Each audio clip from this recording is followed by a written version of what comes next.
Salamat sa pribilehiyo, Father God, sa opportunity to stand in front, Lord. Gamit ako, Lord, to deliver your message to your people. In the mighty name of Jesus, Amen.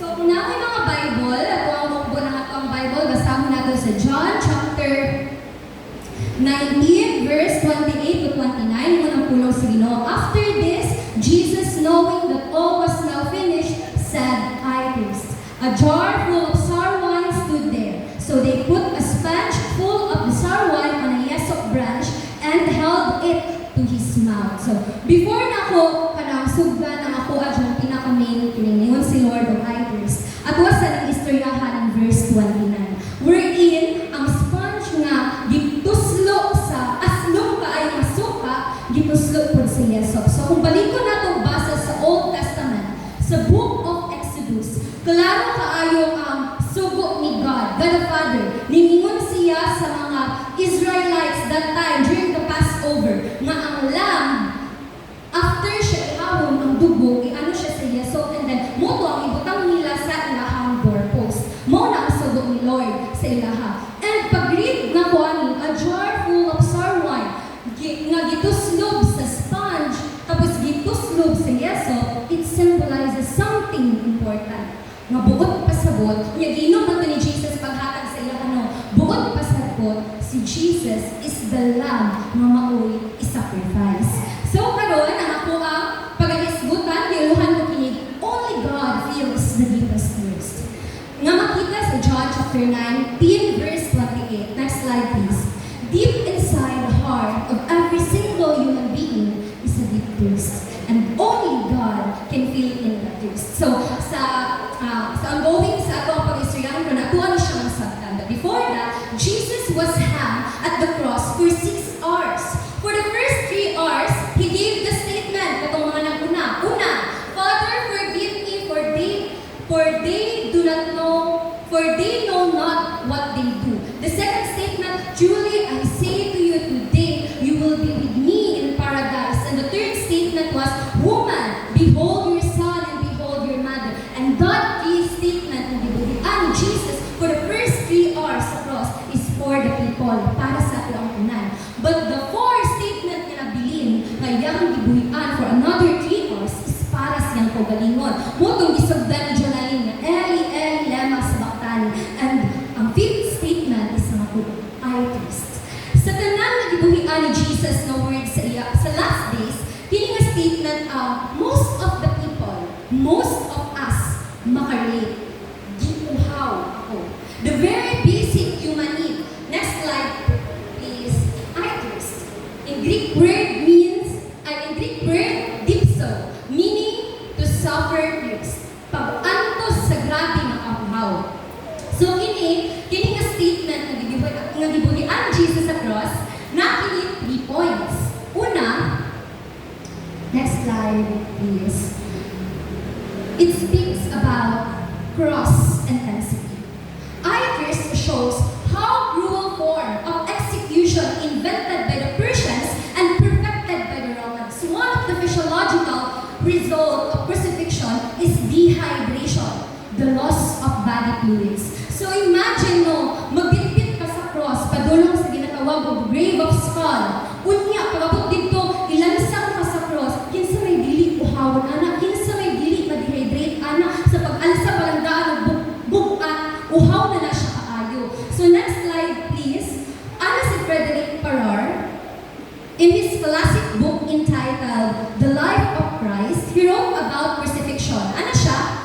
The unnatural position made every movement painful, and the lacerated veins, the crushed tendons, throbbed with incessant anguish. The arteries, especially the head and the stomach, became swollen and oppressed with sore-charged blood, and while each variety of misery went on, gradually increasing, there was added to them the intolerable pang of a burning and a raging thirst. Sa Bisaya pa, sa next slide, grabe mas masabtan. And gusto ko this time, wala ko siyang basahon, i-imagine ninyo kung unsay nilitabo kung Jesus sa cross. So, ana si Frederick Farrar sa ilahang libro, nga The Life of Christ, ang dili natural na posisyon sa lawas, naghimo nga ang matagilihok, sakit kaayo, o ang mga napikas nga ugat, o napisa nga mga litil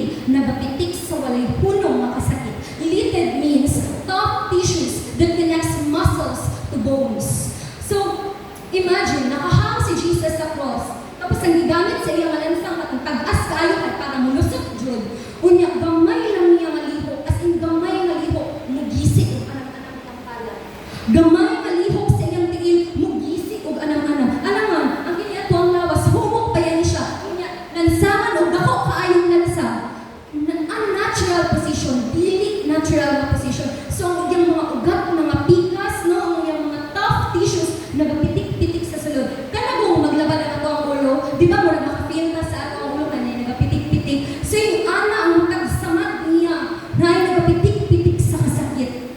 Yung ana yung diagyan sa cross.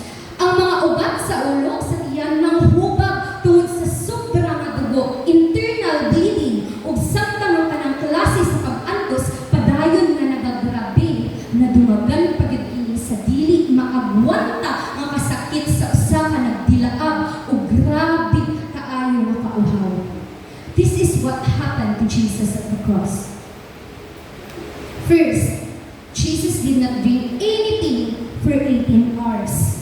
So, since the Last Supper with his disciples, Jesus did not drink anything. Because after the Last Supper, if we read Luke 22, verse 44, he go down to the Garden of Gethsemane with his disciples, and there he prayed earnestly until his sweat became like great drops of blood falling down to the ground. So while si Jesus ay ato siya sa Garden of Gethsemane, in agony, he earnestly prayed, Lord! Mauna siya yung panahon may lansang ko. Nga na si Jesus, no? Siguro muna yung gingon sa iyo. And while he is under kanang emotional tayo siya, nga nag-angko sa Ginoo ang iyang simot, nahimo ang dugo. And then, i-search na ko, tinuod mo siya. Tinuod ni, nagtap ko lagi kay Lord. Yung man yes, Lord, 100%. Yung ni Pastor God. Doctors nowadays call that condition as hematidrosis. So, inood siya, hematidrosis is wherein the tiny capillaries in the sweat glands of the forehead under extreme emotional conditions burst and the patient will have a sweaty blood perfusion. So, ingon, ang mga scientists sa modern na panahon na ito karon, posible siya mahitabo.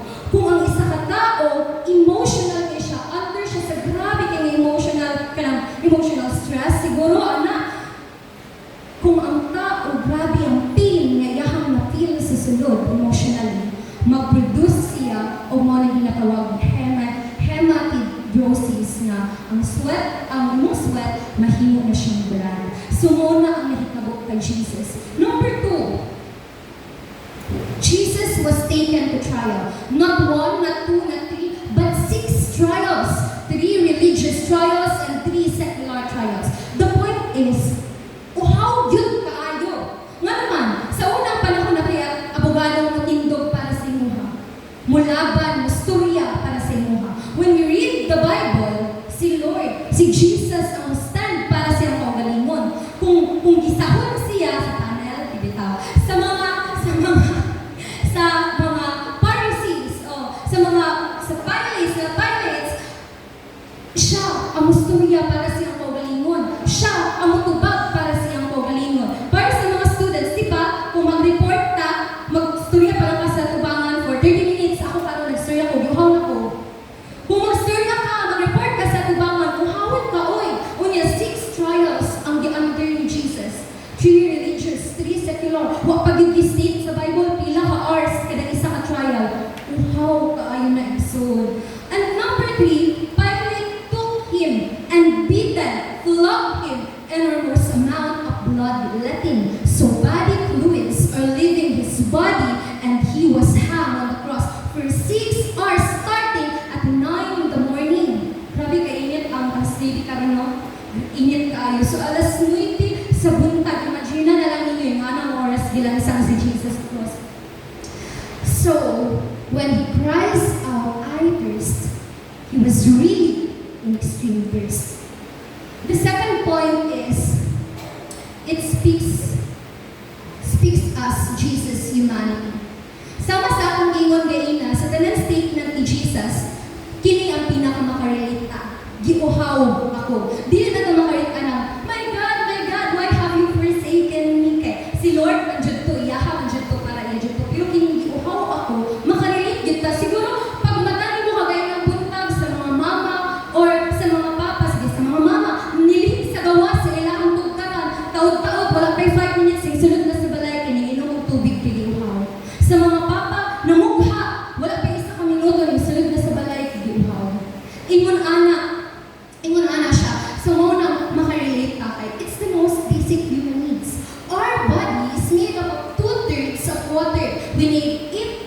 day. We need 8 glasses of water a day just for our system to work properly. So muna, gina-advise ka na 8 glasses of water per day. Kaya importante siya para dili ka ma-dehydrate. Pero si Jesus, 18 hours plus 6 hours naghihang sa cross, tanan-tanan na, pa siya nag-inukuan, tubig, plus nag-arsa pa siya sa cross, padulong dito, pa siya nag-inukuan tubig.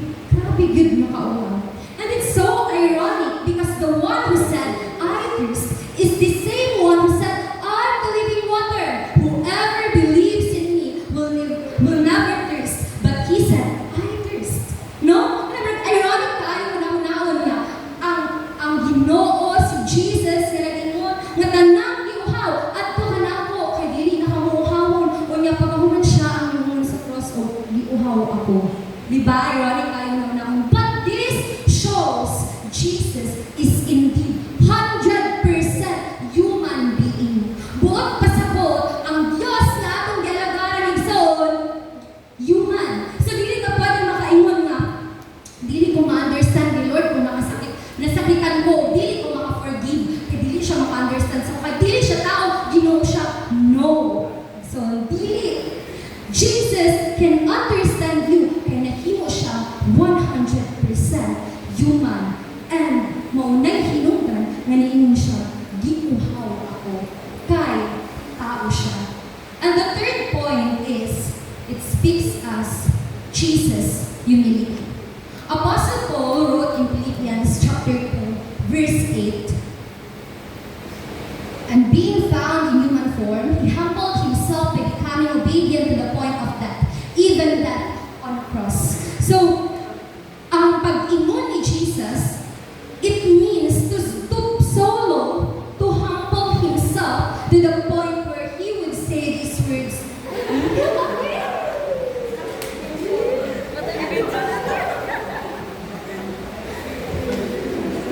so, ang gingon ni Jesus no, ang I thirst, buot pasabot ato, he stooped so low to humble himself to the point where he would say these words, I thirst. Sa gingon ni Ate Nicole kagaina, no, giingan siya mga na, luwas na mong kaugalingon, save yourself. Giingan siya, diba, sa mga Romans, sa mga kanang sundalo, manadid ko, ubos, wala nakahang siya sa cross, luwas na mong kaugalingon, ginuman ka. But, kiningingon si Jesus of I thirst, this shows humility. Kaya pwede po siya moingon nga, Lord, dili lang mo siya sa amahan, dili lang ko moingon ha, magiuhaw ako, kay samot na gyud nga bugal-bugalan ko, aning mga nagtanaw sa ako, ubos dili kay moingon din ni sila, Ginoo ka, niya dili mo kaya tagbawon ng mga kaugalingon, ingon ka, nga ikaw ang tubig, ang nangudol sa imo matagbaw, pero ikaw mismo giuhaw.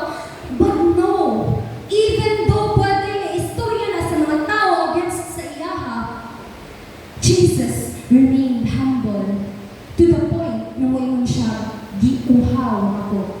Jesus tasted death so that we might have life. He took hell so we could enjoy heaven, and he endured tears so we could be satisfied. Every person has a deep spiritual thirst. Siguro, giuhaw ka sa presensya sa Ginoo, giuhaw ka sa pulong sa Ginoo, giuhaw ka nga naa si Lord sa imuhang makomfort. Taghang mga butang igsoon no, hawon ta ka na, Kristohanon ta, pero naay times lumaluya ka sama sa gingon ni Jonaline. Dili, most of the time, straight lang ta. Maski ako sa akong kaugalingon, may kong maluya dyan ko. May mga panahon na, kanang ko may lamig i-devotion ko yung ana. Pero, si Lord, no, kanang, bisan pa nga, may mga butang nga kanang, uhawon ta, He can satisfy us. So, ingon po din you might be thirsty of what this life temporarily offers. Pwedeng giuhaw ka o car, akani. Sa kanang sa mga Kristohanon, most of the time, uhawon ta spiritually. But for other people, or even kita, dili santad gihapon ang Kristohanon, ay mga panahon na, uhawon ta balay, no? Kanang, Lord, uy, mapila naman ko katuig, nagsigig ano-ani, kanang, rent, gusto ko own na balay, own na lote, gusto ko car, Lord, hindi ka pwede akong commute, gusto ko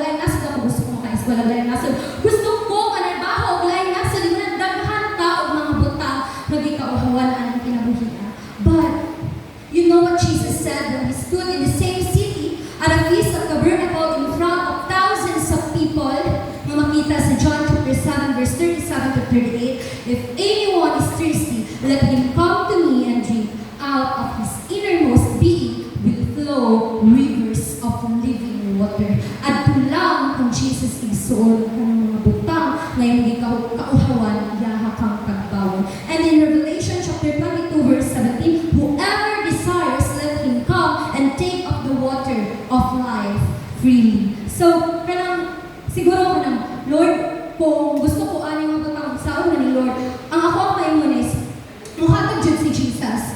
Pero, na siya answer na yes, no, or wait. And despite anang tanan even wag pa nato nakuha ang ato ang mga gipangayo sa Ginoo, naging katagbawan basta moduol pa sa iya. And for our conclusion, are you thirsty? Then sige how? Come to the living water and have a drink. Jesus thirsted that we might drink deeply and be satisfied forever. God bless us.